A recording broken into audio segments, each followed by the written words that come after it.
Nesse vídeo você vai entender exatamente o que aconteceu na Venezuela e como que esse evento, essa fraude na Venezuela, enfraquece, na verdade desmonta completamente o argumento usado aqui no Brasil pelo Alexandre de Moraes, pelo TSE, pela esquerda e pela imprensa.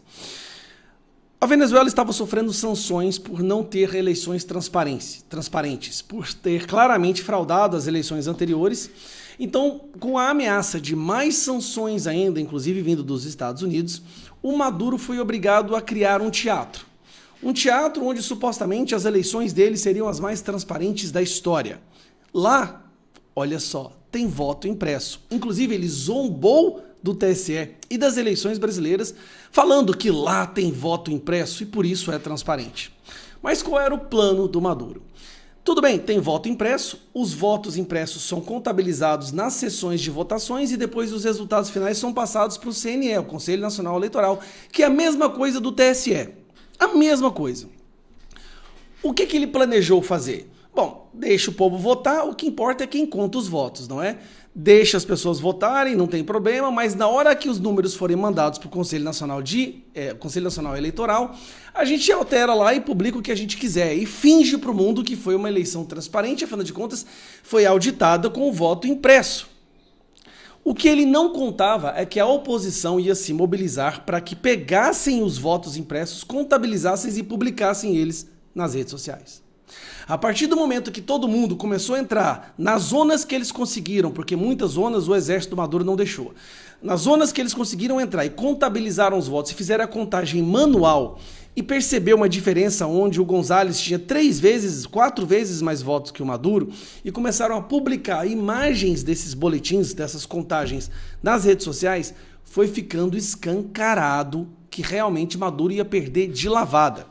Até o momento onde a oposição estava fazendo a contagem, o resultado era esse. Nesse momento, se eu não me engano, estava com 70% das urnas apuradas. Repare como a história é muito parecida com a do Brasil. É muito parecida. 80% para o González e 19% para o Maduro. Essa era a contagem que a oposição estava fazendo através do papel impresso, do voto impresso. Aquilo que o TSE e o Alexandre de Moraes falam que não pode ter no Brasil porque é um retrocesso. Mas Maduro usou o voto impresso lá para zombar da eleição brasileira.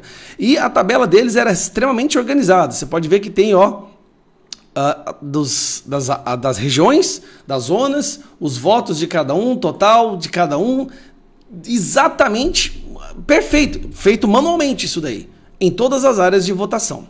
Beleza.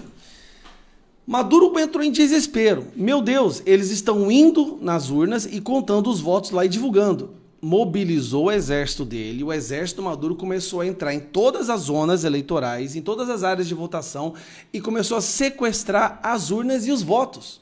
Armados entraram lá e começaram a sequestrar as urnas e os votos para que a população parasse de fazer isso. De repente deu um apagão total no CNE, no TSE deles, muito parecido com o Brasil. É impressionante. Parece a reprise do que aconteceu no Brasil, só que em espanhol. De repente dá um apagão no meio da noite, quando claramente o González estava já tinha vencido, não tinha chance do Maduro vencer. E aí eles aparecem depois com esse resultado aqui, ó. Dá uma olhada nesse resultado. 51% Maduro, 44% González e os outros candidatos todos com 4,6%. Só que aí eu vou te explicar qual que é o problema.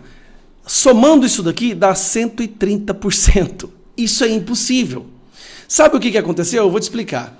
O Maduro deu a ordem de que era para ser feito assim o resultado. Olha, dá 51,2% para o Maduro, dá 44,2% para o González e 4,6% para os outros candidatos. Só que o que ele quis dizer? Divide o restante, porque faltariam 4,6 votos por cento. Dividir esse restante 4,6 entre os outros candidatos. Mas o funcionário público do TSE, tão burro que é, entendeu que era para pôr 4,6 para cada candidato, sem perceber que estava colocando uma equação que somando daria mais de 130%. Isso aqui é uma prova, não tem várias provas, né? Mas essa daqui é uma prova assim, inquestionável de que foi fraudado e foi fraudado assim,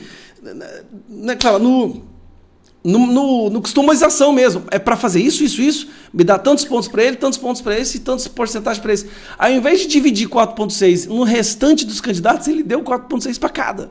Olha o tanto que é burro o cidadão. Mas vamos lá. Para piorar, teve essa foto aqui, que o imbecil, que é de esquerda, então é imbecil, foi e publicou uma selfie dentro da sala de contabilidade, de contagem dos votos. Só que dá para ver as telas, e quando você vê as telas, olha, azul é Gonzalez, vermelho é Maduro. Dá uma olhada, azul é Gonzalez, vermelho é Maduro. E cada uma dessas telas é um estado. Então você consegue perceber aqui, olha aqui, vamos pegar aqui, ô desgrama. Você consegue perceber aqui claramente, olha isso aqui, olha esse estado aqui.